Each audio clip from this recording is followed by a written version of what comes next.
You are live, so have at it.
Hello and welcome to round 3 of the RaceVerse IndyCar Challenge powered by BK Paints. Today we visit our only road course of the season, the Summit Point Raceway in West Virginia. This tricky road course is home to mostly club racing, but today RaceVerse will put the IndyCars here in a virtual way as they visit the circuit. We are expecting sub 60-second laps. It will go by quickly. Joe Ritter won the last 2 races, but Julian Altina and Alex Van Dant took the I can get over my words here, are closely behind in the points. Series owner Matt Houston, who I will be calling the boss man during this race, and we'll be following him as he makes his way through this course of the afternoon, will make it his first start of the season. So maybe we should put an R next to his name or rookie stripes on the back of his car so everyone kind of knows to avoid this guy or whatever. Just kidding, of course. Introduce myself. My name is Gary Gazzo. I am helping Matt here fill in so he can have a little fun for a change. I'm a lifelong sim racer, started way back in 97 with IndyCar Racing 2. Just started getting back into it with iRacing, so I'm really no stranger to any of this stuff. I'm a big fan of IndyCar, so we'll be talking a lot about IndyCar while we're here. And we'll also have some history, some facts about the venue that they're at here, and we'll just generally try to have fun, fill the time. And if you guys got any questions, feel free to hit us up on chat here on YouTube. I'll be trying to pay attention here on my phone, or hit me up on Twitter at Gary Godso.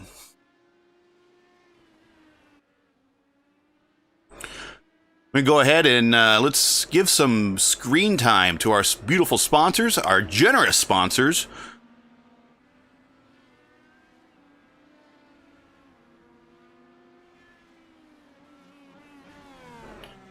If you're looking for a paint job for your NASCAR or Wing Sprint, look no further than BK Paints. The link is in the description in their Facebook group where you can purchase a custom livery for your iRacing car. Look at that, man. Look at this. Look at that. That's just beautiful. Yeah, you want to check these guys out. They will hook you up big time. Look at these designs. Yeah, you'll see that red chrome. You'll see that coming from a mile away. That's great looking stuff.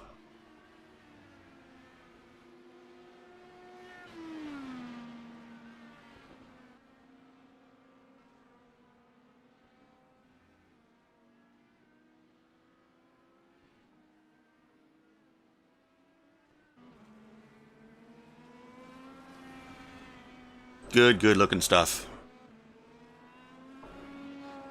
Now, there's nothing wrong with running your own paint job from you borrowing someone's from trading paints, but there's nothing like racing your own livery, something that you're working with the designer hand in hand to make something uniquely yours, and that's definitely the way to go here in iRacing. Anybody can race looking like Dale Earnhardt, or anyone can jump into a Marlboro car. But there's nothing like racing a design of your own. So if you're thinking about something, you got something in mind, hit up BK Paints. You can find them on Facebook.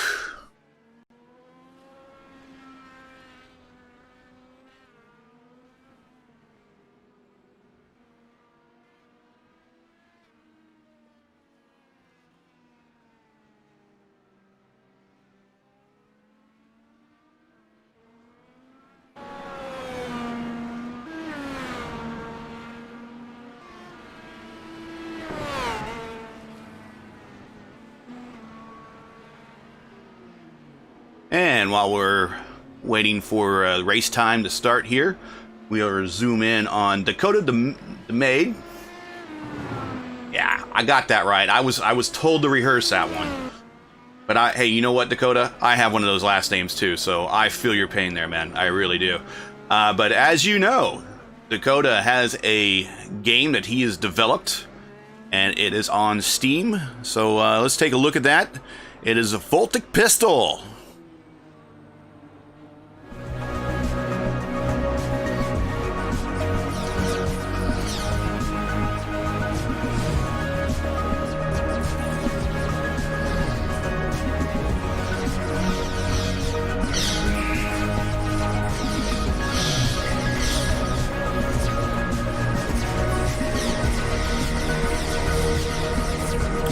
Voltic Pistol is a single-player, medieval, cyberpunk, steampunk platformer for PC developed by Dakota himself. Driving here in today's race, link is in the description to the Steam store. Buy it today.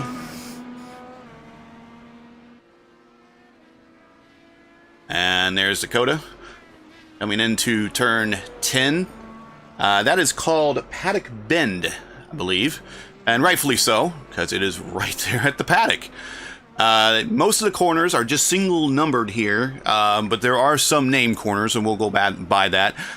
This is turn 1, very simply, turn 2. Nothing really fancy there. Coming up to turn 3, this is the Wagon Bend. And then we're going to shoot into what they call the chute.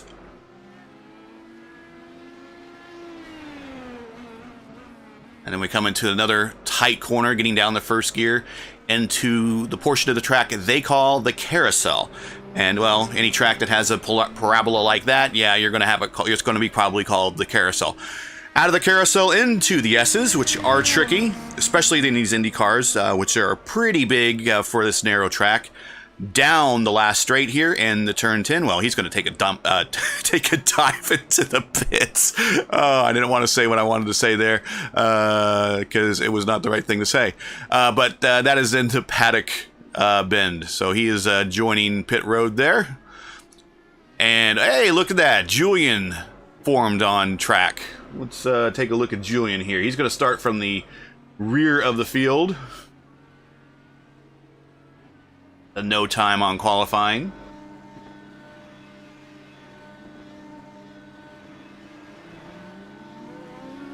Julian sponsored by Velocity Online Racing, his personal IndyCar league that he helps administer. I am a member. Passing him on the outside, that is Alex Van Dant in the 317. 317's my old area code. Wonder what the... Well, to ask Alex what the 317 signifies there.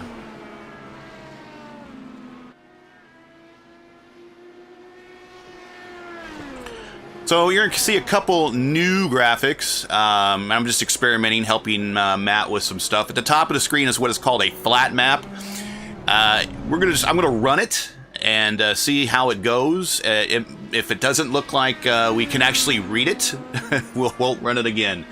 But we will have some flag graphics, and of course we will have the ticker. There we go.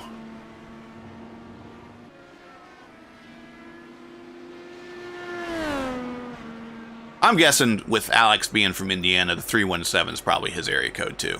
I'm just guessing. Whoa! Yeah, a little too much maybe rear brake on that one. That's very easy to do. I took some recon laps of this place, and I know I'm not the road course racer. My thing is the ovals, so we'll see when maybe I'll do some RaceVerse races when they get back on the ovals here in Dover, which, incidentally, Dover is the next race on the schedule. It is a 125 lapper on October 11th, and if these guys race like anytime or anything like IndyCar used to do when they were there, or the IRL used to do, hang on, because there's going to be some yellows. But you know what, I forgot what I was going to say. But you know what? Anyways, so Alex here running the 317, probably from Indiana, I'm going to guess.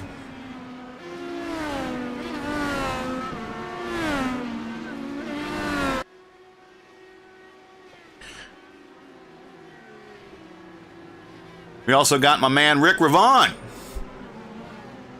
who's loaded into the game. He is going to He had qualified with no time. He started in the field. He was my teammate at the TI Racing League Indy 500. I've known this guy for ages. I'll talk about him during the race. He's one of the best sim drivers I've known ever, period. I've known him since 1997, 98. It's hard to believe that you can foster relationships with people that long ago in sim racing, but it is possible, folks. I know iRacing hasn't been around that long, but you can definitely foster good, rewarding relationships with folks through the years. Just need to remain in contact, that's all. Go a little bit through the field. There is your current points leader. And while we're talking about that, that's Zhao. While we are talking about the points, there are the points. Zhao has won the last two. He's looking for a back-to-back-to-backer here. Let's see if he can do it. He is qualified second, so that's going to probably help him. Actually, no, he is qualified...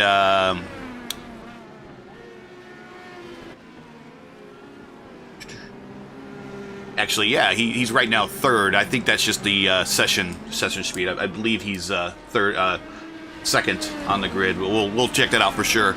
Right behind him, and a very close battle, like we said earlier, is Julian and Alex at 66 and 65 points respectively. They are just a point away from each other, so that is still very much up for grabs there. Thomas Gould in fourth, Dakota in fifth, Dave Stedman in sixth, Tyler Graff in seventh.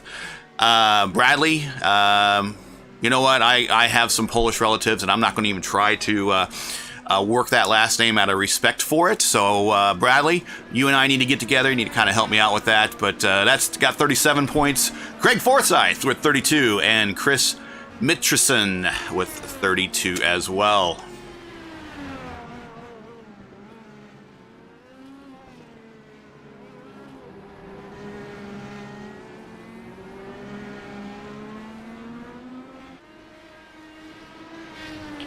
Today's schedule, 63 laps, which is 125 miles around the Summit Point Raceway.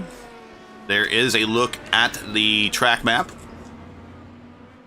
It goes by quick. This is a fun track. And that's what I was getting ready to say when I was following around Alex, when I lost track of what I was getting ready to say. I took some recon laps around here. I am an oval driver. That is what I do.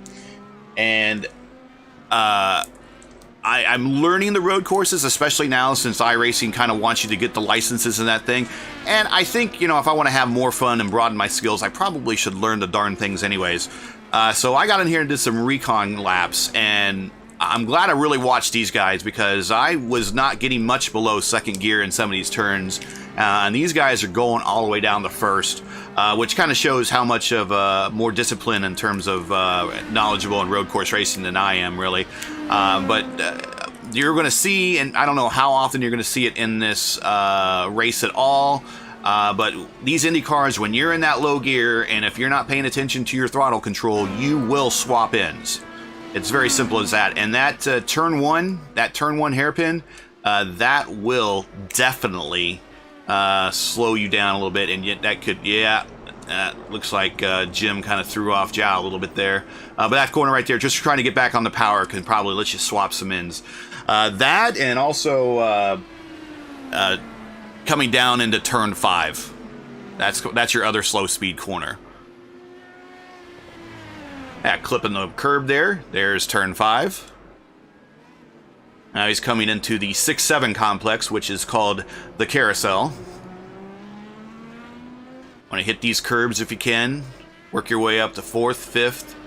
You really want to be getting ready to get 5th and 6th gear here for the long straight. Well, it looks long, folks, but when you're traveling at the speeds these guys are going, it is not that long. You flip the gears a couple down here on that last high-speed turn, and then you're back onto the main straight where you're climbing up back to 6th gear. We'll do some in-car peaks on some of these guys during the race, so you can kind of see how they navigate. There it is. That's exactly what I was talking about. And let's get the graphic off the screen here. And the session was over. But what Zhao did is he actually swapped ends coming out of turn 1, the turn 1, turn 2 complex.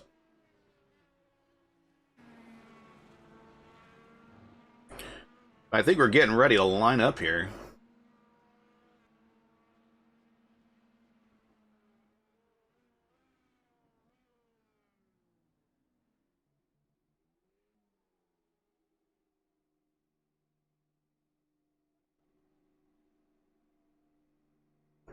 Wonder if his arm ever gets tired. And a new session over, checkered flag graphic. Just kind of borrowing that, see how it works.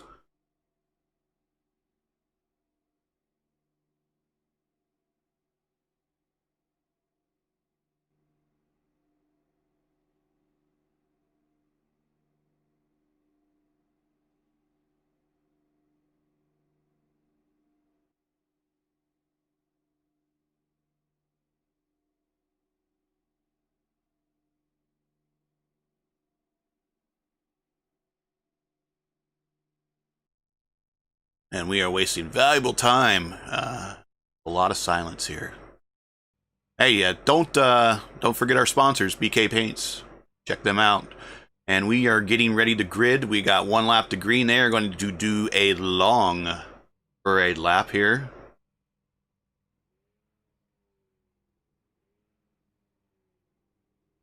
And we will get the starting lineup for you right as soon as they start rolling here, as they're starting to form right up on the grid.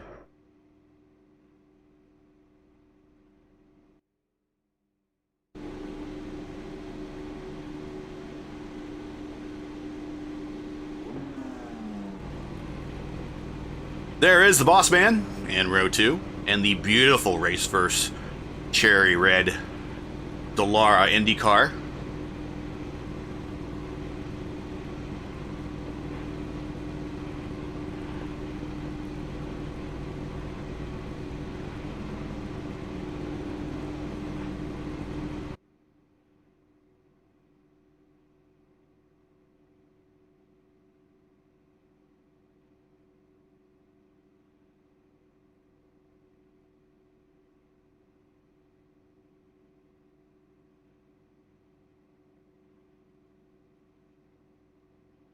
Leading us to green today will be the Porsche safety car. There are pace cars on ovals and safety cars on road courses. Whatever.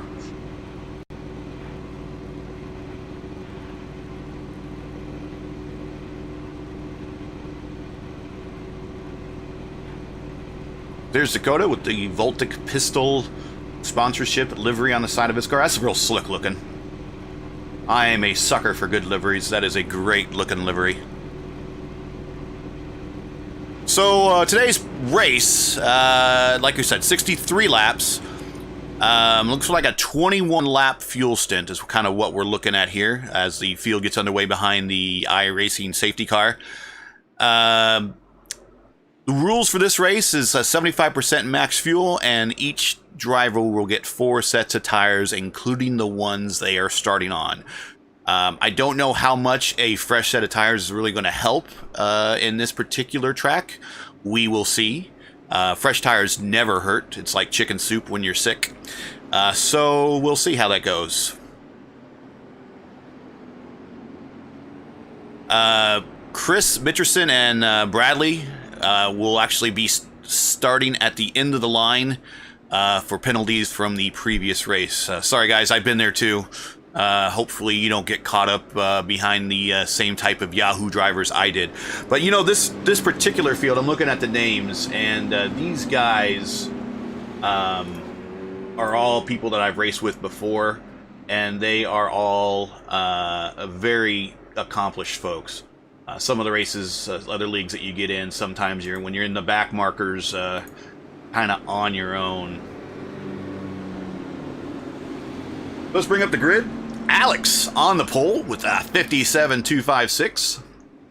Not very far behind him is Dakota with the 57.295. The boss man with the 57.3. The points leader looking for his triple win, back to back to back. at 57.4. Jim Herrick at 57.8. Julian in the Velocity Online Racing car at 58.0. Going through the S's here.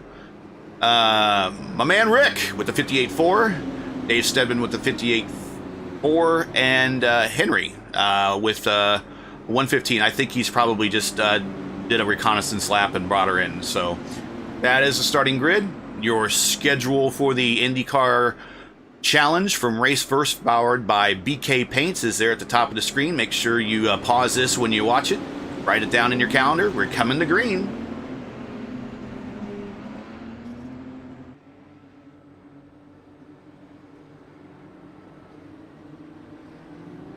The field is under control of... Oh, and Alex gets a big jump. Big jump. He is all alone going into turn 1. Wow. That is a great jump.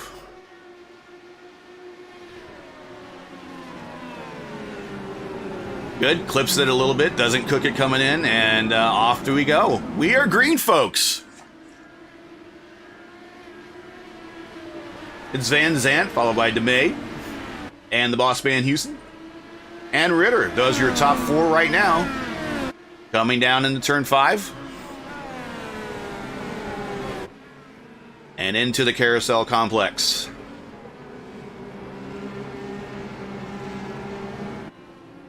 Starting in the S's. Blasting down, which I would guess I would call the back straight. Coming into the paddock bend. Little flips of the gears here. Boom, boom. Onto the strips. Down the main straight.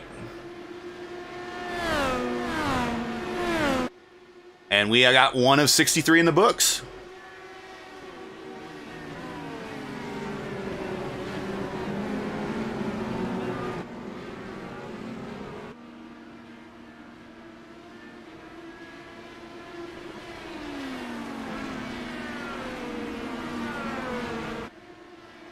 The sounds of IndyCar.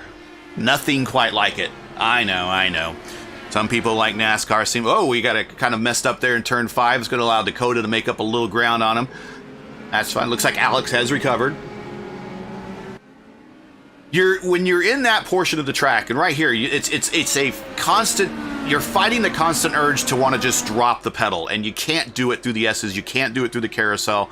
There's not enough road there versus the power which you're dealing with in the engine department behind you to really manage it quite well without going off course or scrubbing off a ton of speed. So those guys are definitely trying to get going when they're going through the carousel and into the S's, because you really want to be going full bore down that last straight before coming into the paddock bend.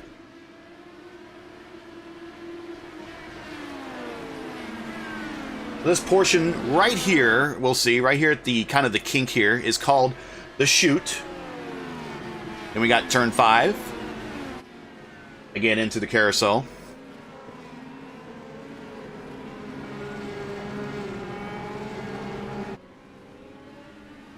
And now you start the S's. You want to kind of clip those curbs if you can. I figured if they're not meant to be clipped, why is there a curb there? I don't know. That's just me. Taking full advantage of the generous overrun there coming out of turn 10. Down the main straight. So it's Van Zandt, the Mage, and Houston is your top 3.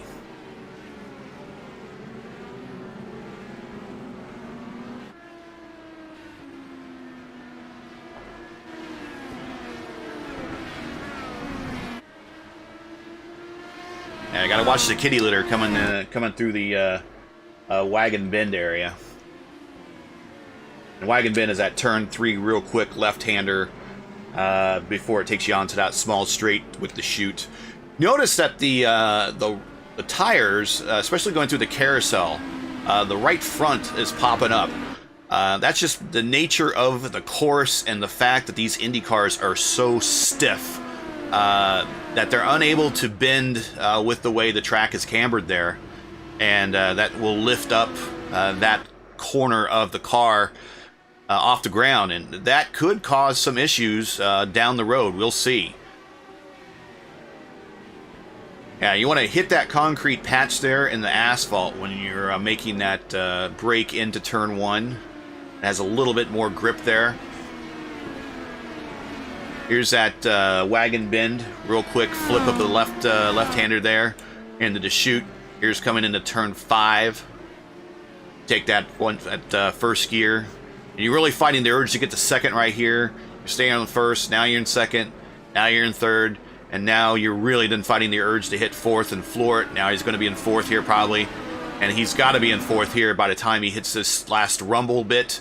And onto the straight, he wants to be in 5th gear, and so he can hit 6th gear, going on to the main, to set up for the last turn for the main straight, where he will probably drop down to 4th.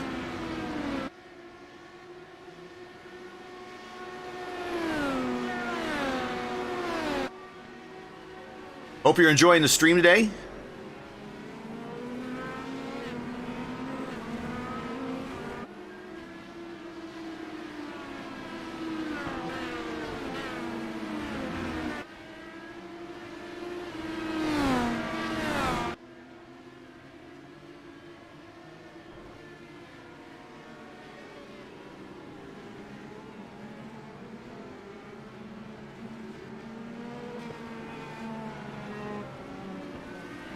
Once again, this is, if you're just tuning in, this is IndyCars at Summit Point Raceway.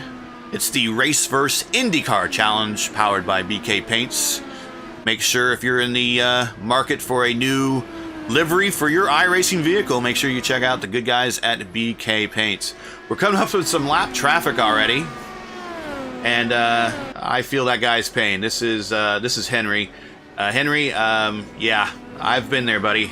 I understand. It's tough staying out of the way and not getting run over by the freight train.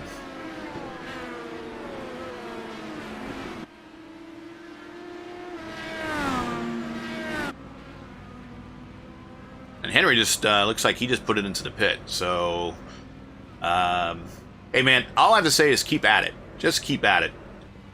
It's not meant to be easy. We'll go back to 8th place. Here's Dave Stedman. He's 9 seconds behind the leader.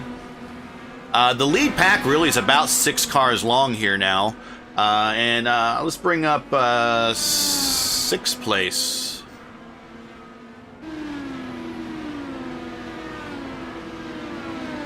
Rick Ravon. So Rick and I have known each other since '97. He was a competitor with me in several leagues that we were racing together with the old IndyCar Racing 2 sim by Papyrus, which was later purchased by CR Online.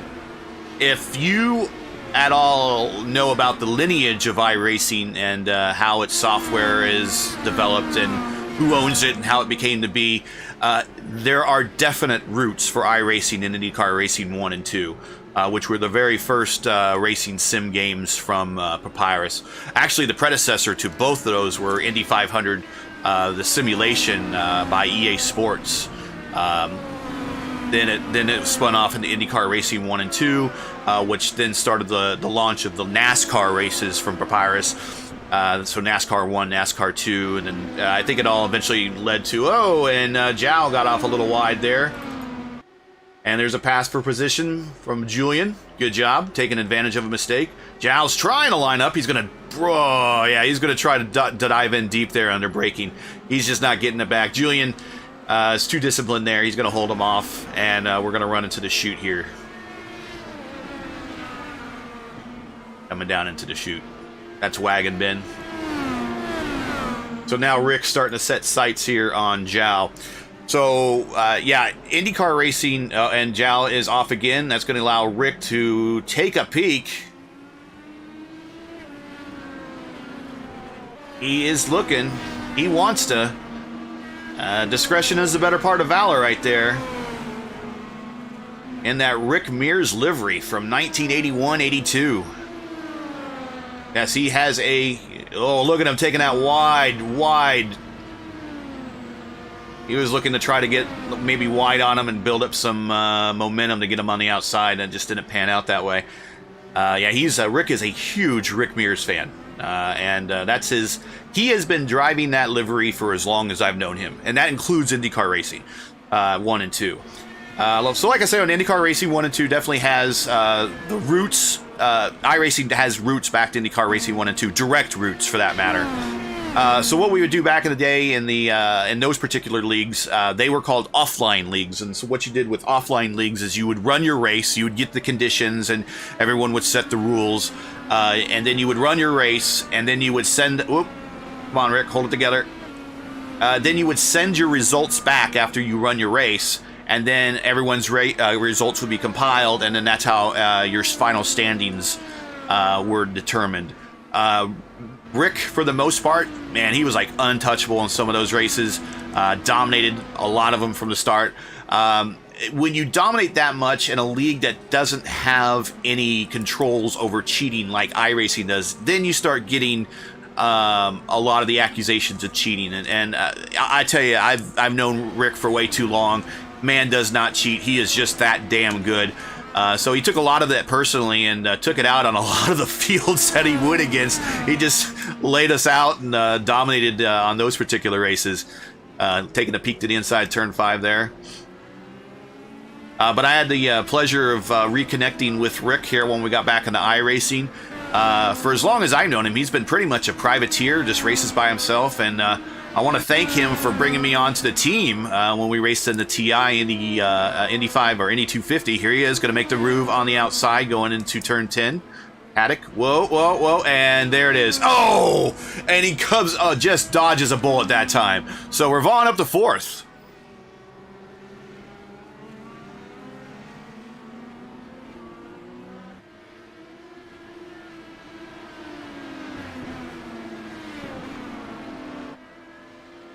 So we're back up with the leader.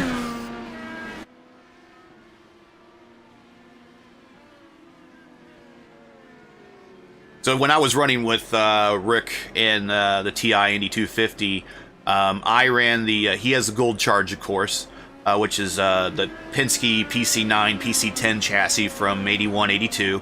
I ran the Norton Challenge. Gold Charge Norton Challenge, yeah.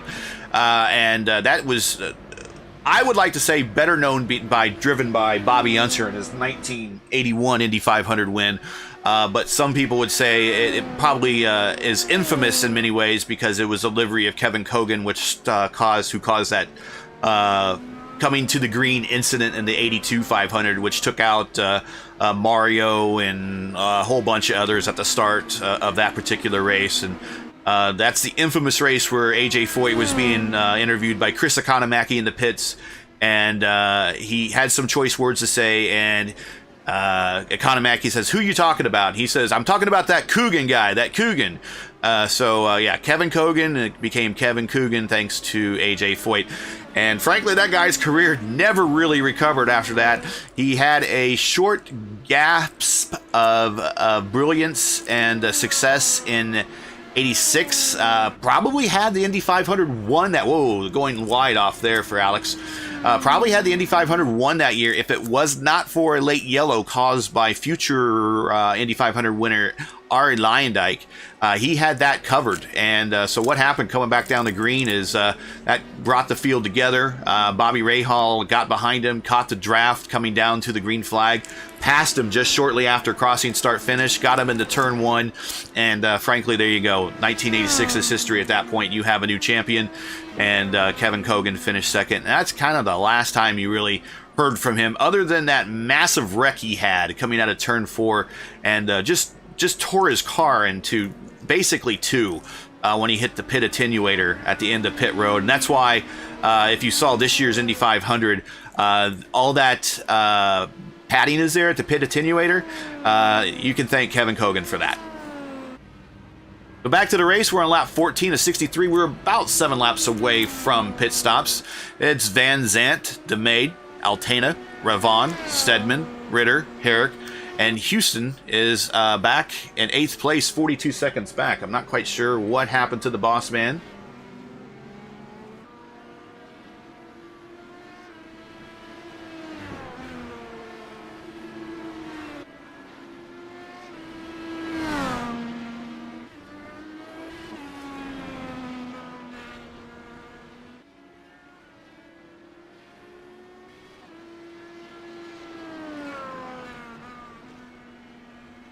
don't know if he had an early pit stop or he had a little off somewhere. Maybe it's strategy.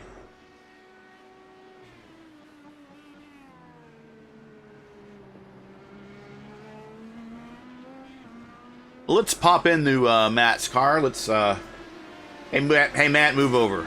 We're gonna sit on your lap here. We're all of a sudden the IR18 becomes a two-seater. Number 66, the Lara IndyCar. Turn 5, first gear. You want to get real close there. Get real close again to the curb. Come back out to these curbings. Cut down, get down to that curbing. Don't necessarily have to clip that one. You want to be on that one, and then you want to maybe just clip that one a portion so you give your car a little bit of runoff, but if there's not much there, you'll hit the grass and then you're kind of toast.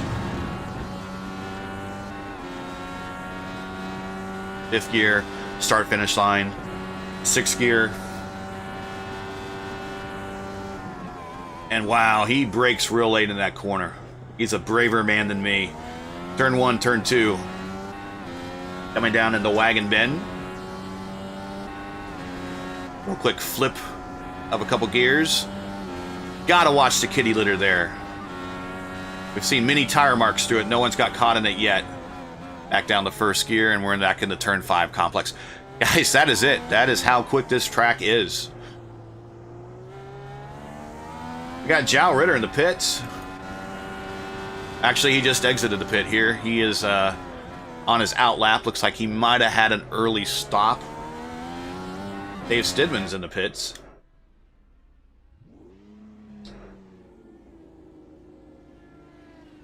Not quite sure. Did he have it off and are we resetting? He's doing a tow. Is this a tow simulation? A little early for pit stop, so I think there's trouble brewing there. Let's hop inside Dakota's car. Alright, perfect timing. Dakota's coming into the pits. Let's check it out. On the rev limiter. Coming in. There he goes. Pneumatic jacks. Down, fuel, new tires, and away we go. Just that simple. Getting passed there by Jim Herrick on exit. Got cold tires. Got to watch yourself coming down into this complex. He takes a takes a little bit wider entrance into that one. Don't blame him.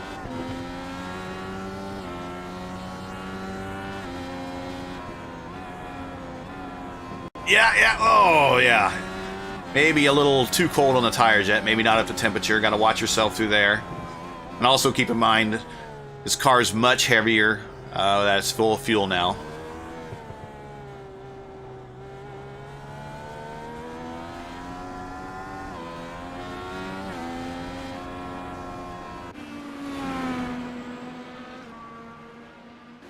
Back up to the front, Van Zandt.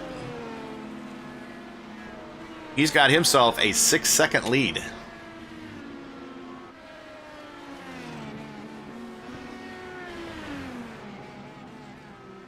Coming into turn 5. He's got Stedman right in front of him. And I'm with Stedman already a lap down, I would guess that he would probably move over and yield the right of way.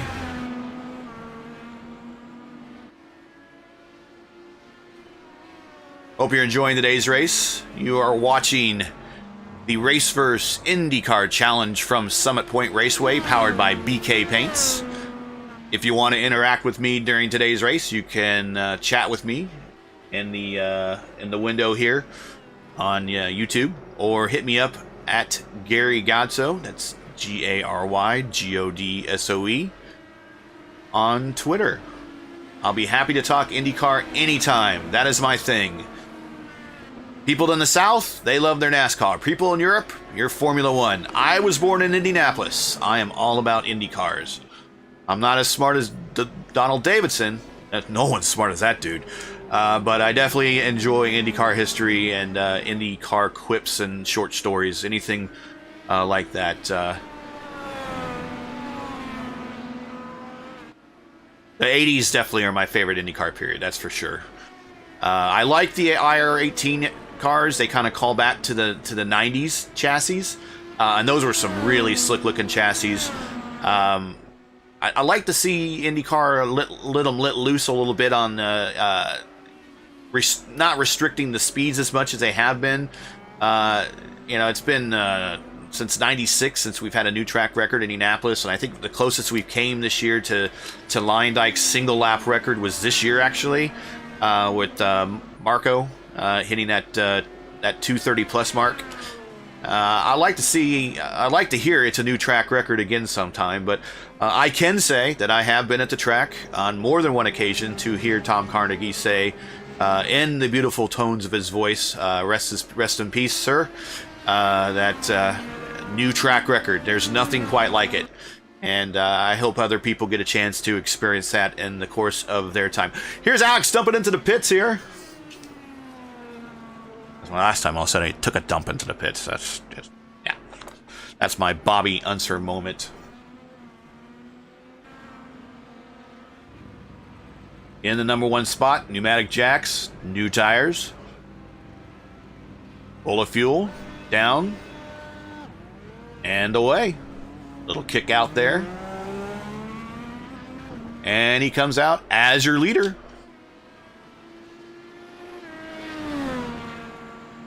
This man's got the field covered, folks.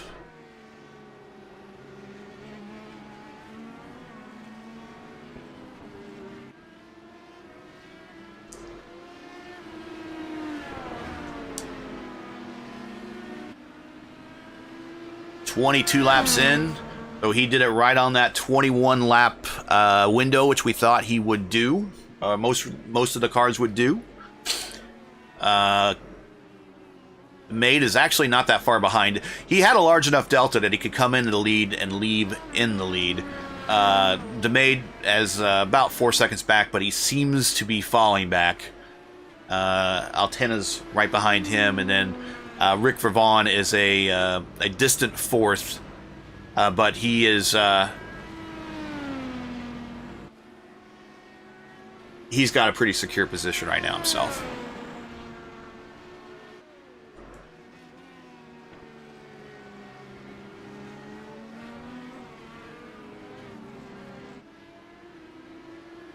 Hey, let's take a look at our friends from the BK Prince blimp.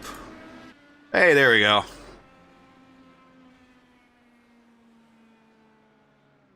There he comes into turn 5.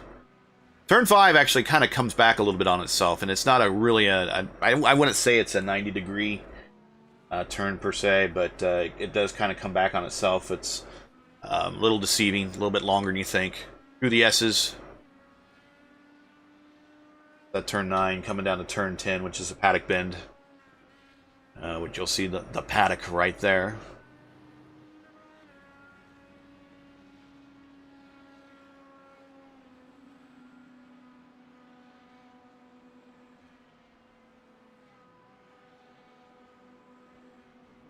When you're on this track, it really feels like you're driving through the country, a country drive. Especially this portion where he's coming through the wagon bend there, coming down into the carousel area. Just like I remember the first time running through here, and it just seemed like it was going through the country back roads of Indiana because they got some weird kinks and turns in them because they're going through cornfields and whatnot, and that's kind of what it reminded me of there. Doing a good job at hitting the apexes here. Alex is a real pro. He is a real pro. I wish I could drive like him on road courses. Maybe if I pay him, he'll teach me. I don't know. We'll see. There's an offer in the air there, Alex. There's an offer.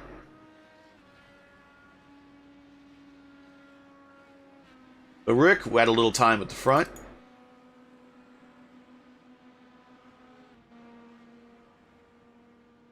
As we cycle through the pits.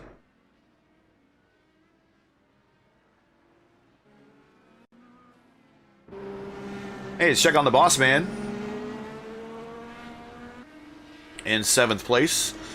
41.1 seconds down. Well, 40.8 seconds down now as the computer refreshes.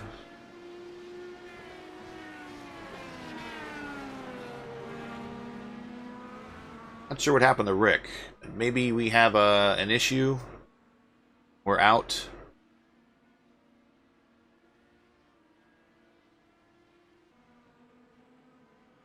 Yeah, Rick has taught himself to become proficient on road courses, and he was the oval guy. He is the oval guy, for that matter.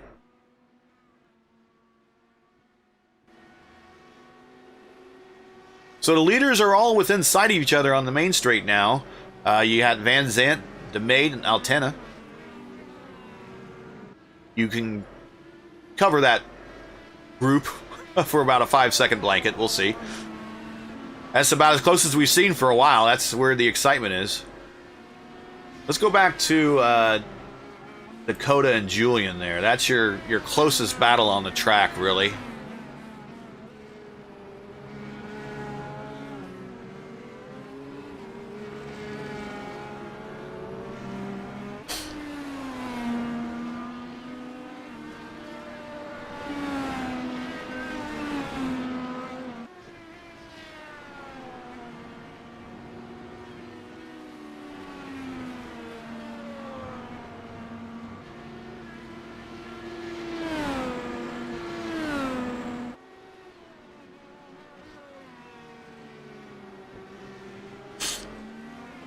Now, one thing that they do get to use in road course races that they don't get to use on the ovals, because this is primarily an oval series, albeit ovals that these cars typically don't run at, but they have the push to pass here. I couldn't tell you, unfortunately, our computer does not keep track of how much has been used and who's using it. That's something I hope that we're going to work on, because it is a pretty important aspect of this type of racing. Well, what push to pass does is it gives you about a 10-second momentary burst of horsepower that allows you to attack or defend in either way. It's not like Formula One where you have DRS and you have to be within a second or so to use it. You can use push to pass anytime you want.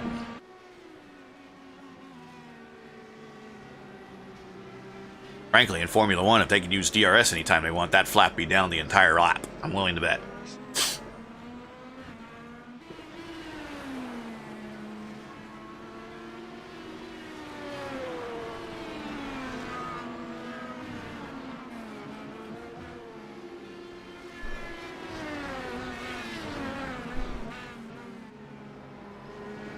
It looks like Rick may have retired. I'm showing him as gray on the scoring screen, so he might have retired.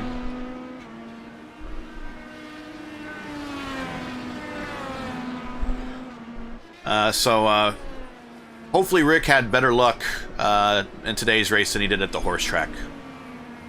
He knows what I'm talking about.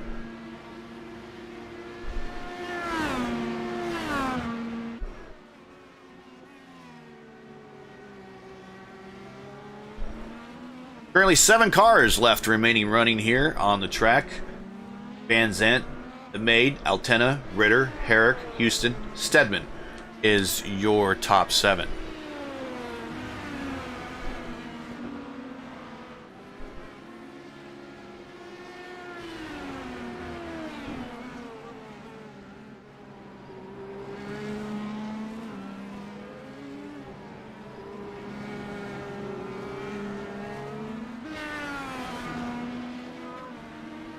Once again, thanks for joining us on this Sunday morning / now into the afternoon. It might be game day elsewhere, but it's race day right here in the virtual IndyCar world at Summit Point, West Virginia. I'm Gary Gazzo calling the race for you in place of Matt Houston, who is currently sitting in 6th position on the track. You are watching the RaceVerse IndyCar Challenge race from Summit Point Raceway, sponsored by BK Paints.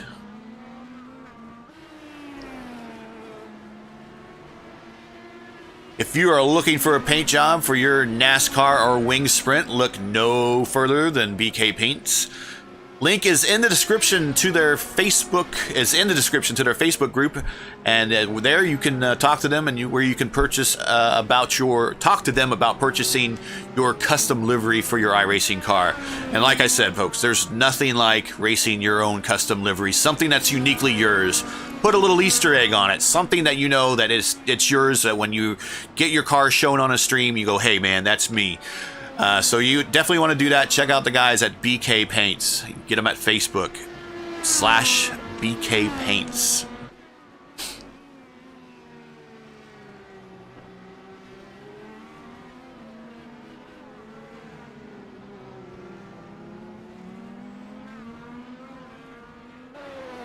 Best they do IndyCars too. They're showing IndyCars during the slideshow there, so maybe I have to talk to them. Okay, guys at BK Paints, I'm going to talk to you about some IndyCar designs. I got some ideas.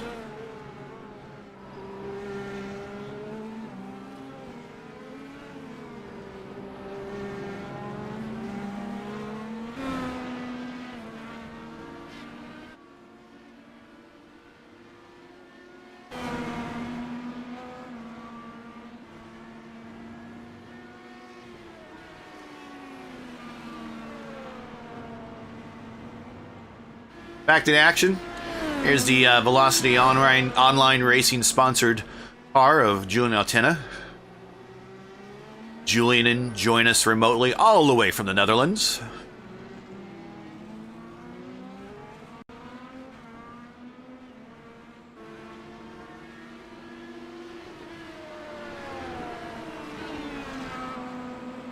I was in a race with Julian last night. He is my teammate in the Velocity online racing league. Oh, a little wide there. Recover, recover. There you go. Settle. Probably sounding like the guy on Crew Chief right now.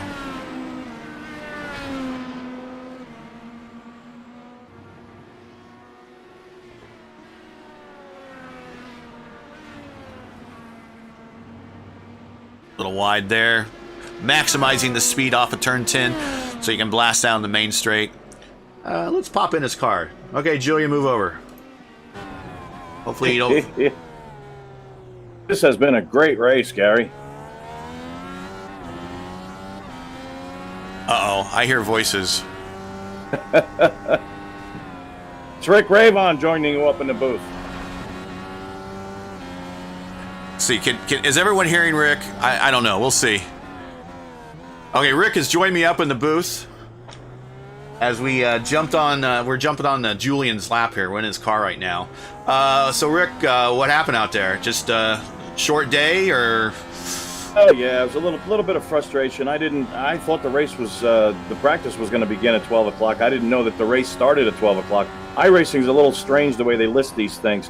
And sometimes you'll see 7:30, and that's when practice starts. Sometimes if you see 12 o'clock or whatever, that's actually when the race started. So I literally jumped in to practice during qualifying, and it was 5 minutes left. So I didn't have any time to really get used to the braking points and the apexes and everything else. So I was kind of starting behind the 8 ball there. But, I mean, I just started getting loose and spin. I couldn't push it. I felt like there was no grip.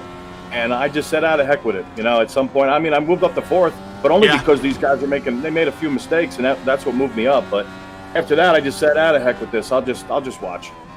Yeah, we just happened to have the camera on you when we were watching that battle with Ritter when he got loose and spun out coming out of turn 10, and you passed him, and he shot right back across the track and almost got you. And I'm like, "Woo!" Yeah, that was your one close call of the day.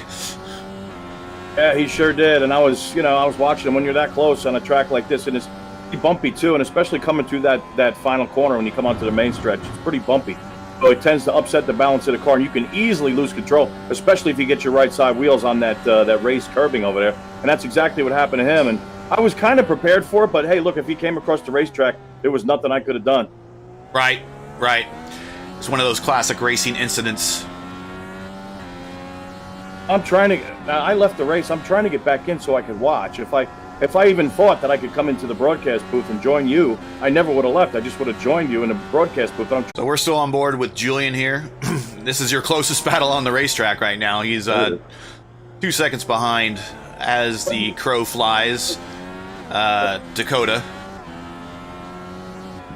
Coming through the S's, 3rd gear, 4th gear, onto the stretch leading to turn 10, 5th gear. Oh, we are pitting. We are right in that pit window. He is diving in with Dakota, so it's going to be a race off pit road. Let's watch from the perspective of Julian here. Let's stay in the car and see how the crews do with the pit stop. He hits his mark. Pneumatic jacks is up. New tires. Full of fuel. He's on the accelerator. And they are about down and away about the same time. So he just needs to make it up on the course, I guess. You're not going to make it up in the pits. You're going to make it up on the course.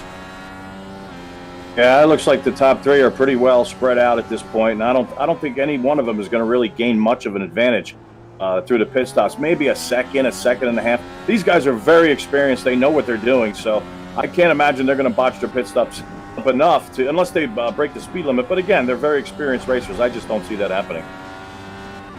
Now, this is a pretty disciplined group right here. But, you know, everyone's human, so mistakes do happen, but we shall see.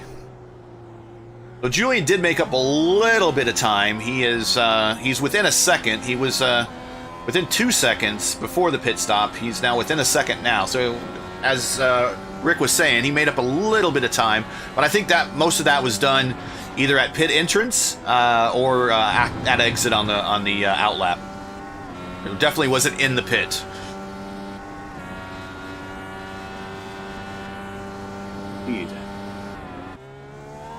Van Zant's still your leader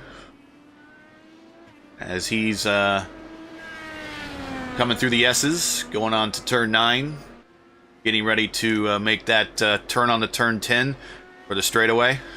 There you go. Now, Rick is right. This place is very bumpy. It is very bumpy, and if you have a force feedback wheel and you have the force feedback turned on, you're going to feel every single one of those bumps in the wheel. I would imagine if, whoa, a little sideways there, a little bit of a tank slapper on the outside coming into turn 1 by Alex. But if you have force feedback, you're going to feel every bit of it. And if this was a real IndyCar race going on here, those in-car shots you'd be seeing would be darn near impossible to actually see a clear image because it'll be vibrating so much. So this is a club track, so it's meant for like SCCA stuff and that type of stuff. You would never see. Maybe earlier in its history, but not in its current history. Doubtful you would ever see Indy cars ever here. I can't imagine that they would. I mean, the track is very dangerous as far as Indy cars are concerned. That's why they really run this, other types of race cars here. As far as the standards of IndyCar, with the runoff areas, and they have walls around the track and things like that. Here, you could slide off and go up that embankment and end up in a tree. Crying out loud. Yeah, you could launch yourself. Actually, I did do that on one of my reconnaissance laps here. It's like right here. It's like I got loose, and then all of a sudden I caught again, and I went right over that wooden fence there. It wasn't much fun, especially when you have VR like I have, and everything just feels so real. You're so immersed in that car. It almost feels like you're literally going over the embankment, and it was quite a ride with VR on. I highly recommend it. If you don't have VR, you've got to at least give it a shot. Yeah, there's a lot of upgrades that folks can make to increase their iRacing experience. You of course can always different hardware, different graphics cards, different processors. Thankfully, the game itself, the sim itself, doesn't really require a lot of power in that aspect. But to enhance your gaming experience, there is the VR experience. I managed to. Rick actually is running the Oculus. I hacked a PSVR to work, and you did? I got it. It is, and there's a couple YouTube videos on how to make a PSVR work, but it's a little bit of a hacking going on there, and I don't know if you experienced it with the Oculus. Van Zant taking a little wide on turn 5 there.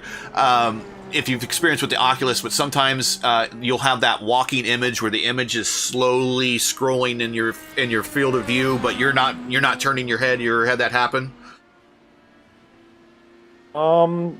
I don't recall. Okay.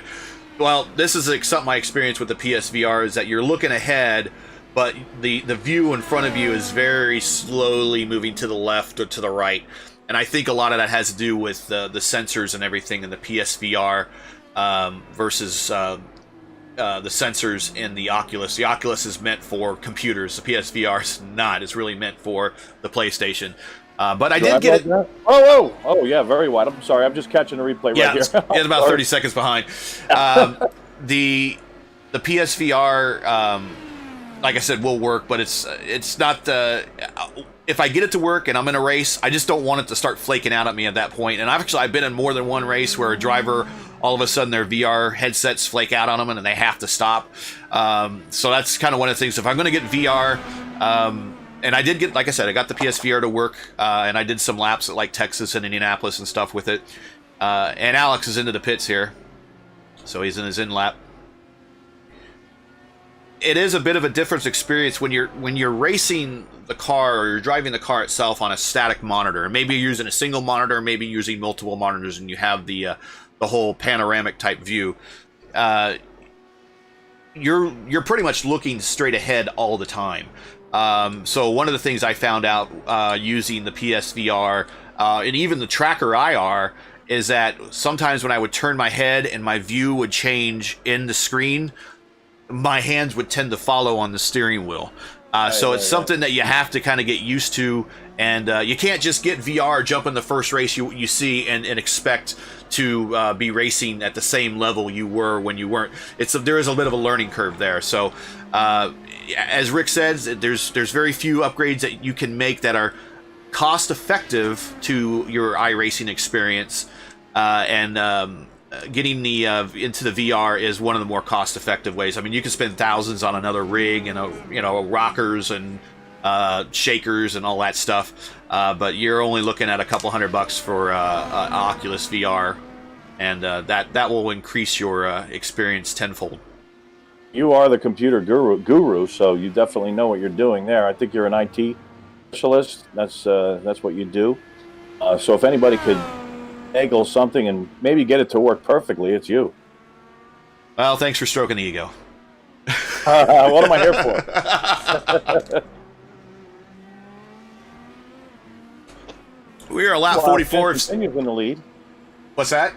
Meanwhile, Sant continues in the lead. Yeah, Van Sant is in the lead. We are lap 44 of 63 here at Summit Point Raceway. You have joined us.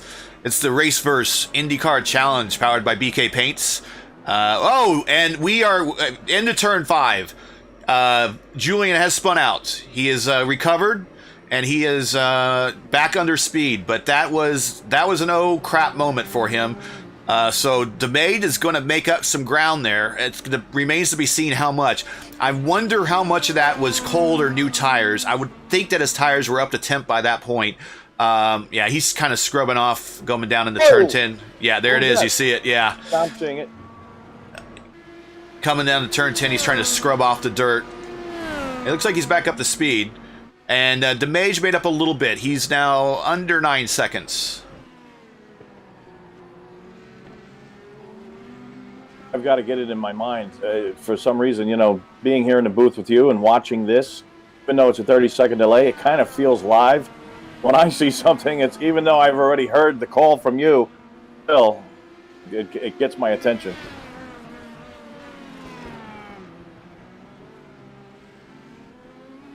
And we got Alex coming up on the current points leader, Ritter. Ritter's had himself a bit of a long day. And, hey, that can happen, believe me. I've been there. He's won the last 2 races, which were ovals. It's a whole different type of discipline here on a road course. And if you're not used to it, or you consider yourself more of an oval expert than a road course expert, you can find yourself being humbled very quickly. I can say Alex, from racing with him in the TI or the LMC Gear League, the TI League there, he is a very accomplished road racer. But He is also really good on the ovals. I was in a race with him at Kentucky in Velocity Online Racing, and he started at shotgun on the field and won the damn race. So he is extremely good. That's why I said if I need some road course lessons, I'm willing to pay you there, Alex. Just let me know when you're available. You know, first of all, I don't know how to pronounce his name. J-O-A-O Ritter? Jow. Yeah. Ritter? Yeah. I've raced with him in several, and I do mean several, online official iRacing races in the IndyCars. The guy is darn good. He's really good. Unfortunately, that series seems to only run ovals because I've never seen him run a road course race. I was racing with him. He made the mistake. He did a couple other mistakes during the race. So obviously, to me, it doesn't seem like he's quite got the road course skills down as good as he's got the oval, because he's got that down pretty good on the oval tracks.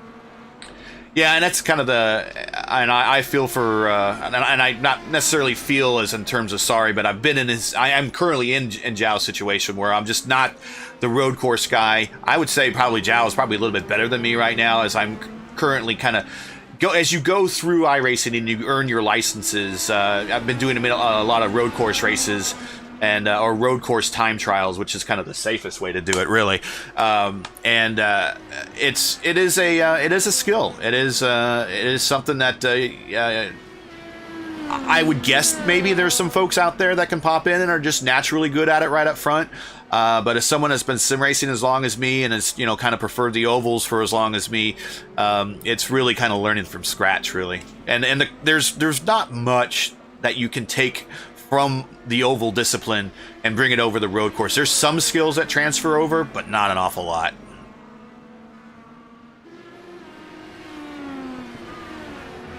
Pretty 1 second lead now, and counting.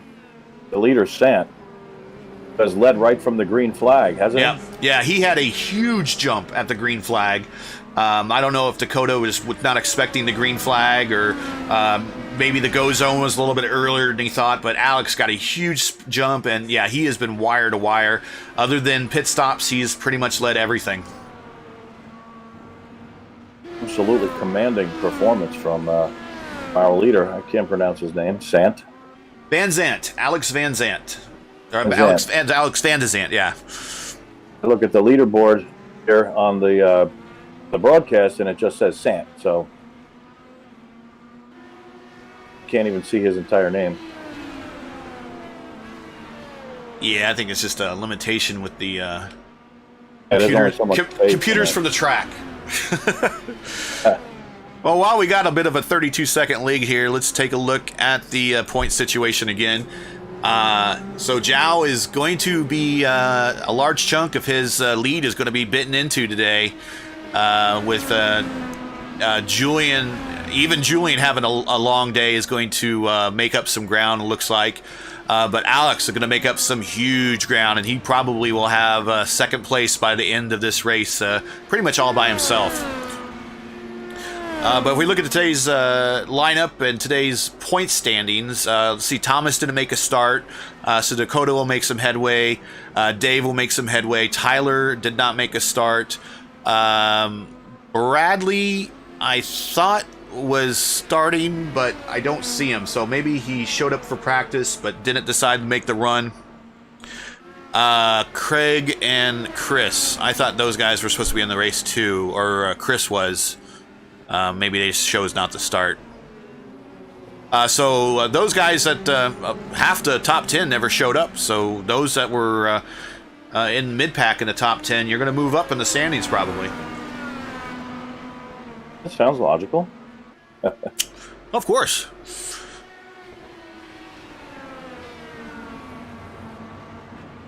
Well, Mr. Godso, it's been great being up here in the booth with you, and maybe we could do this again sometime. I got to run. Well, thanks for popping in. Thanks for popping in, man. It was great to see your car on track. It allowed me to, especially with this big lead Alex has, to tell some stories about us racing in the past and whatnot. So let's catch you again for the next race, and we got to do Indianapolis here soon. Oh yeah, absolutely. I can't wait. I guess we'll see you next week. Where are we running next week, anyway? Dover. Ooh. Ooh, Yeah. that's a bull ring for the IndyCar. Yeah. If it's anything like the IRL races there, I expect attrition to be high. Yeah, really. You're definitely going to have to try your best to keep your nose clean in that one. I expect there to be just a few yellow flags. Yeah, just a few. And remember, the physics plays a big role in that particular track, because definitely what goes up there definitely comes back down. Yeah, when the accident begins, it goes outside, and then after it's over, it goes inside. So exactly, yeah. Spot if you're behind one A of little them. ping pong. Sort of like Bristol for the IndyCars. Oh, God. It does not belong. Oh, well, we'll see you. I appreciate you popping in. It's good to talk to you as always. We'll get in touch later today probably or something, just see what's going on. But we got some action on the track. Looks like Van de Zandt is coming up on Julian to lap him, and Julian is in a battle for position on the track with Ritter right in front of him. So we have all three of these guys. Two of them are looking for position, and one of them's looking to lap the two. So let's see what happens.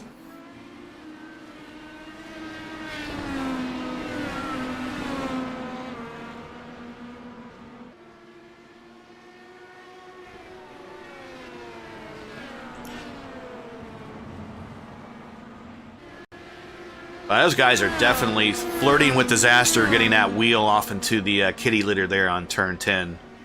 My experience is when I dip the wheel off there, I'm pretty much going around. But again, that's maybe there's more skill involved there. Well, let's pop inside of Alex's car and see how he's choosing to attack these guys, because... Oh, and Julian's off. So he puts Julian a lap down. And I'm glad that was an opportune time to jump in the car.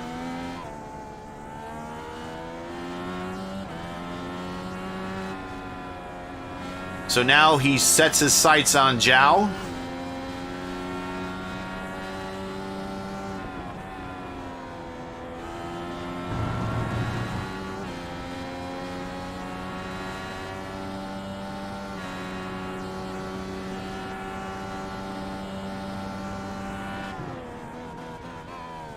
.54 of 63 completed here at Summit Point. Really, at this point, with his lead that he has, Alex 34 seconds back to DeMade, 44 seconds back to Herrick, 48 back to the boss man. Took turn 5 a little wide there again. Again, we'll talk to him about turn 5 in the post-race interview. I don't want to jinx him. I think he's going to do this, folks, but, anything can happen. I would like to see somehow iRacing develop some method of random mechanical failures. I don't know. IndyCar Racing 2 did that, and I guess there's no rhyme or reason to it happening. I guess someone could be dominating a race, and then all of a sudden the code decides it wants to blow their engine or something. So maybe it's not a good thing. Little wide there on turn 1, turn 2 exit. But with a 34-second lead, and you have Ritter in front of you, who is really trying to fight to stay on the lead lap, and with less than 10 laps to go, I'm not so sure I really want to attack him that much.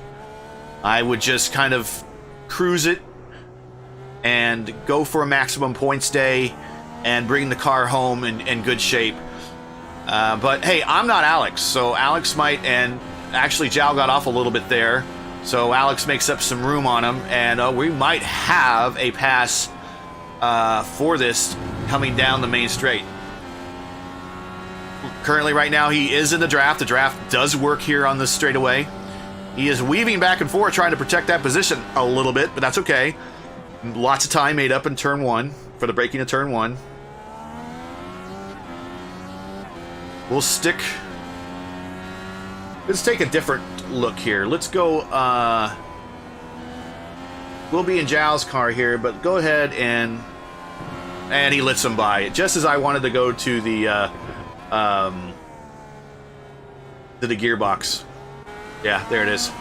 Oh, look at the nose. There we go. And there's the underside of Alex. Hello.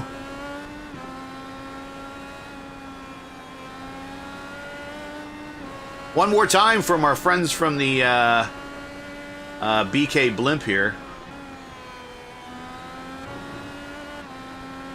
I bet you didn't know that RaceVerse has its own little Air Force, because we are joined by, let's see here. There we go. We are joined by TC in the RaceVerse Chopper 1, and he is following currently our current leader, Alex Van de Zandt. TC's not doing much these days, so we hired him here at RaceVerse.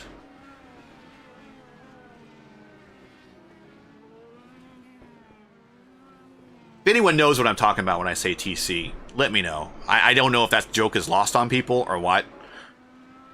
I would hope people from the 80s would know what that means. If you know what it means, hit me up in chat. If not, at Gary Godso on Twitter. 57 of 63 coming to the line.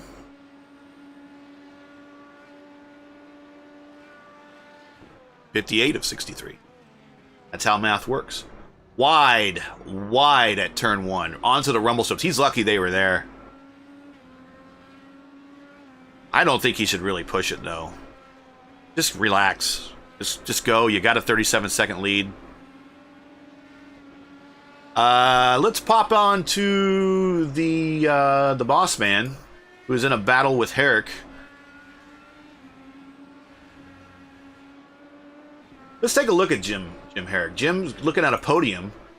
Jim actually kind of got me back into, or actually got me into the broadcasting. He and I have a mutual friend, and they said, hey, I know this guy that knows something about computers, and so they were talking about wanting to stream some races, and I'm like, oh, okay, I can stream some races. I had no idea.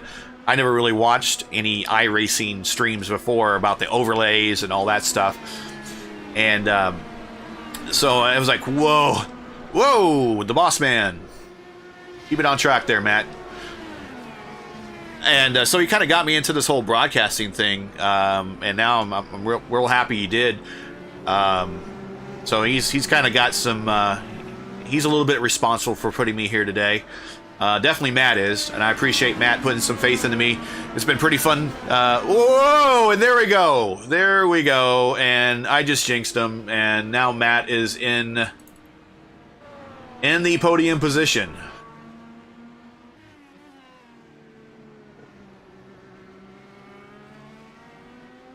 We are 5 laps to go. Let's just focus in on... Alex is right behind Houston. Well, despite maybe me jinxing Jim, I want to give him a good rub, and his sponsorship of iRacing and his involvement in getting me in, and a shout out to him and our mutual friend Jamie Johnson and Ashley Johnson there. It's kind of a small world. He knows Jamie. I know Jamie from a mutual friend. They both went to... We're in the North Indianapolis suburbs, so I went to Noblesville High School. They went to Carmel. They were our rivals. It so happened to work out that Jamie's common friend that I had with Jamie, he and I were involved kind of in the same collector hobby. And he actually then also worked with my wife at a job too, and we didn't know each other yet at that point. Just incredibly a small world, and how everything rolls around. 3 laps to go, and as a matter of fact, Jamie's mutual friend and mine, Mike. Shout out to Mike Irizarry. He has a small part in this broadcast as well. This microphone that I'm talking through has been my long-time podcasting microphone that we use for the What's on Joe Mind G.I. Joe podcast. Look it up on Podbean and on iTunes. Mike is currently running that right now, but I left the microphone with him because I kind of stopped doing the podcast thing, and I just had to get with him a couple days ago to get this mic back. So, again, small world and how it involves everything around this race. So, that's cool.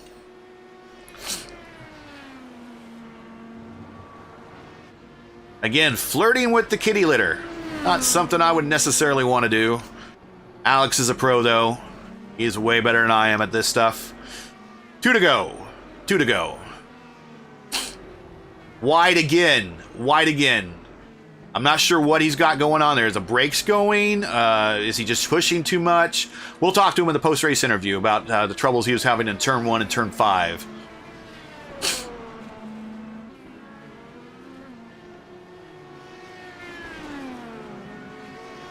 Once again, if you're joining us just at the last minute, we got 2 laps to go here at Summit Point Raceway. You have joined the RaceVerse IndyCar Challenge powered by BK Paints. Again, at Summit Point. This is the only road course of the season, of a schedule that's predominantly ovals, and they are all venues, for the most part, that IndyCar does not visit. And as we talked with Rick, you missed earlier, Rick Ravon. I call him Ravon. I know he goes by differently, but that's just the Indiana accent in me. As we were talking here, that it's a whole different discipline, and Alex is a road course guy, but he also wins on the ovals. But I know Alex is a road course guy, and he's just laying it to the rest of the field here. Final lap, white flag.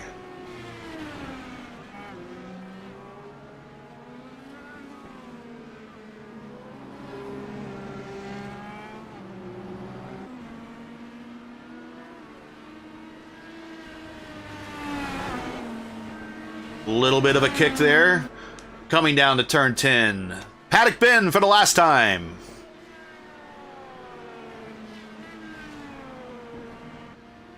With the victory salute coming down the main straight, Alex Van de Zandt wins at Summit Point. His first win of the season. And now he decides to bite it in turn 1. And I'm going to owe this guy probably a couple beers or something for calling him Van Zandt too many times. I forgot the D. I'm a Van Halen fan, so the Van whatever just kind of rolls off the tongue naturally. So I owe him. So it's Van de Zandt, Van de Zandt, Van de Zandt. Your Alex Zanardi donuts, folks. And yes, off into... Yes. As Rick and I were talking about.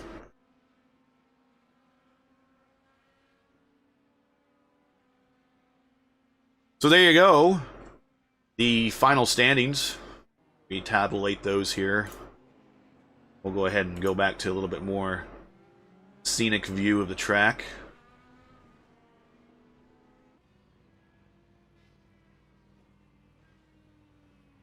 Your podium, Van de Zandt, DeMade, and Houston. Finishing in 4th is your points leader, Ritter. 5th is Altenia. 6th, Stedman. 7th, Herrick. 8th, Ravon. 9th, Henry. I got to get with Henry to find out. I don't know why it says 1 lap to green. We'll just go ahead and get rid of that. Wow. Probably just saw my desktop real quick. That's okay. And the margin of victory was 44.9 seconds. What can you say? Dominated, start to finish. I think he led pretty much wire to wire. Had 2 pit stops. Some other folks had 3. Last stint was 21 laps, so he pretty much finished with. And I think he led the whole way, I believe. We'll have to figure that out in the final standings here, but. And I believe we have the boss man that just joined us in the booth. That's right. Just coincidentally, I finished 3rd, so we were just going over the top 3. So we were actually watching you and Jim in that battle when he decided to swap in. So fortuitous camera work on our camera crew's part. It happens from time to time. So I know you're going to pull some folks into the interview room here. While we have you here, I mean, How was your race before you pull them in? Well, I didn't expect to finish third. After I had that off, and I had to repair my car. We do have one fast repair in the league here, so it was a good run for RaceVerse. I didn't want to wreck any of the guys that are running for the championship, anything like that. So I'm glad I didn't get involved with all that. And I'd just like to thank BK Paints for sponsoring the series. Check them out on Facebook, and the link is in the description of the video. All right, we'll run the BK Paint slideshow there for you. So if you're interested in a new livery for your iRacing vehicle, make sure you hit them up. Find them on Facebook.com/BK Paints. Who do you want to bring in first? I'll bring up P2 Dakota.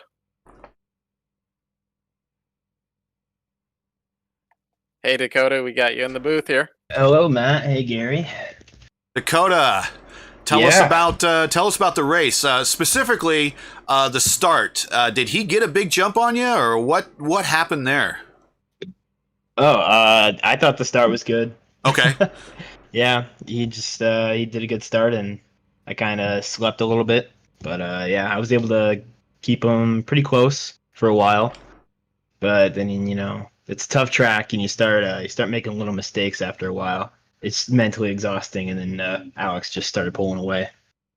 Yeah, 63 laps is quite a distance. I know I've raced on this particular track in some of the series events, and they're like, 21, 22 laps, and after that, you're like, oh, I don't want to do this anymore. So I can only imagine that 21, 22 laps for you guys is a fuel stint, and you guys have to do it 2 more times after that. So, yeah. So, where was the part of the track that you found the most challenging? Was it the S's? Was it the trying just to not run off too much coming into turn 10? What did you think was the most challenging part of the track? I would have to say the S's. The S's? Okay. The gravel trap at turn 2, that got me once during the race. Okay. And yeah, all of it. Other than that, anything in your race experience that it's worth noting? I mean, we didn't have the camera on you all the time, but we had a camera on you some of the time. So any other experiences that we might have missed that you can tell the viewers about? That was pretty much the only thing I saw. I know there were a lot of crashes behind me. Unfortunately, or maybe it's a good thing I didn't see them. But yeah, I don't know how Alex did 21 laps on a full tank. So it's crazy that he ended up winning by 50 seconds or whatever. He's got that Scott Dixon foot, I think, that he got going on there. Before we let you go, and we'll let, I don't know if Matt has any questions for you. We want to mention Voltic Pistol one more time, and find it on Steam. Download it today. Send some money your Dakota's way here. But anything else that you'd like to promote, Pimp, talk about before we let you go? Yeah, thank you. You guys can follow me on Twitter at Sunset Arctic for Sunset Arctic Games, and I got a new announcement to announce soon. So stay tuned. It's a new game featuring Matt Houston as the main character. All right, thanks a lot, Dakota. It's a beat 'em up where the only enemy is Matt Houston, so you just beat Matt Houston up like 50 times. What I want you to make, a Max Payne kind of game, but have Matt Houston as the character. All right, well, a good run there. Good run there. All right, see you guys later. Thanks, Dakota. Second place. Yeah, thank you guys. Alex, we got you up in the booth here. Hey. So, Alex, I think from other leagues, I've got a chance to talk to you in these winner type interviews. It's becoming a bit of a habit, at least for when I show up to broadcast the races. Maybe that's a good sign for you if you want me in the booth more often. So if you like that, you got to convince Matt to do that. But the race, you pretty much got the jump on everybody coming down to the green. You had a huge jump, huge lead going in the one. Yeah. We had some moments that we caught you, and we'll talk about those moments here in a second. But how do you stay focused and everything when you're just got you got 30-second lead and it's just you and nobody else around you. I mean, what are you doing in the car that keeps you, I guess, sane and focused? Yeah, I just, try to stay calm. I didn't push too hard at all. Although I did make a couple mistakes still. It was nice, like running behind Julian and Joao. I think I say his name right. I'm not sure though. But running behind those guys, I could just use them as a point of reference, take it easy, save some fuel behind them, and yeah. Actually, we had the camera on you at that point because I just happened to catch that there was a brewing battle there where we had two guys fighting for position, and then on top of them fighting for position, they were trying to fight to stay on the lead lap. And so we caught you going in there, and you pretty much were able to take advantage of mistakes to get by them. I would imagine that was helpful instead of trying to really pass them in full anger, going into turn 1 and turn 5.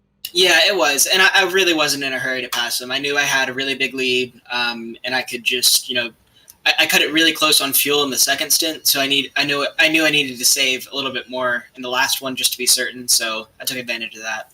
Yeah, I think you caught them with less than 10 to go, and I was even saying during the stream, I was like, yeah, maybe just let them go and do their own thing. But, I mean, they kind of, I don't want to say dug their own graves, but they kind of made mistakes. Speaking of mistakes, so we had the camera on you at one of your turn 5 spins, and then we were watching that you were having some issues on turn 1 going wide. Is it just momentary lacks of focus, or they were just areas that your car wasn't handling well and you just had difficulties getting through them? No, the car was fine. I was surprised I didn't have more issues at turn 5, to be honest. So I was glad I got away with it. And I think, I looked at my relative, and I think Dakota also had an issue behind me at the same time. So yeah, I really got away with that one. And then turn 1, I don't know what it was. I was just a little inconsistent on the brakes, so I'll have to work on that. Well, there you heard it, folks. Alex says he's not perfect, even though he had a perfect race, in my opinion. So you're making up some headway in the points. You're definitely solid in the second place. You're going to Dover. Your thoughts on Dover? Yeah, I think the setup might have changed from the last practice. I'm not sure though. So it's going to be a really tough one. I think it'll be a race of attrition, but really fun. It's a super, super fast track. So yeah, we'll see. Matt, you got anything? The setup has changed, so we will see. It needs to be posted here in the next day or two. But yeah, congratulations on the win there, Alex. And I didn't realize you had any mistakes, so it's good to know that you did. I certainly had my own, so... The camera never lies sometimes. Alex, before we let you go, does anybody like you to make mention of, shout out to, promote, anything like that? No sponsors for this league right now. But thanks to my parents for supporting me. I don't know if they're watching right now. I think I forgot to tell them. But and then thanks to Matt for putting on this league. He's doing an awesome job with organizing it. And thank you, Gary, for doing the broadcast today. Well, it's fun to do it, and I appreciate all those that showed up, including yourself, to at least give me something to call for a little bit. So have a great rest of your Sunday. Congratulations, and we'll see you at Dover. Thanks, guys.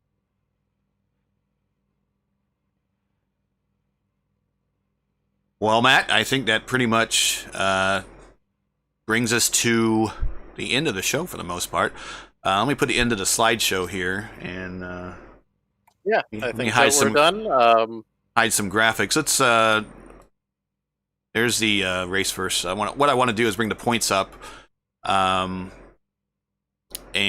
what else? The next race is in 2 weeks, so that's going to be the 10th? October 11th. 11th, okay. All right. Noon, and we'll be at Dover. It's going to be really fast. So yeah, if it's anything like the last IndyCar race there, I was talking, Rick popped in the booth while you guys were racing, so if it's anything like the last IndyCar race there, we're going to agree that what goes up comes down there rather quickly. Yeah, I would think so. So we will see how that goes. Well, once again, thanks for joining us this Sunday morning, afternoon. It might be game day, but it is race day here in iRacing. Thanks for watching the RaceVerse IndyCar Challenge powered by BK Paints from Summit Point Raceway. I'm Gary. Format. We'll catch you next time at Dover.